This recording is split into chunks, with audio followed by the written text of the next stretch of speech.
I think the reason for Danish people to have a positive attitude towards waste to energy is because they see that the benefits in their daily life. They get cheap central district heating. They know that this is part of a broader circle of recycling and reuse of materials. We have a lot to gain by the waste to energy sector because, for example, in the Netherlands, 70% of the renewable energy is coming from waste to energy. Italy will have to develop more treatment plants. Will be waste to energy, or we'll have to exploit at best the existing waste to energy system.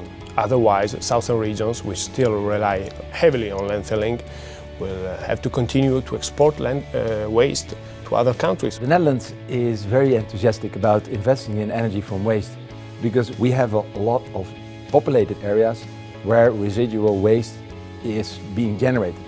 Well, it was important for Ireland to build a waste-to-energy sector primarily because the country has a number of targets to meet.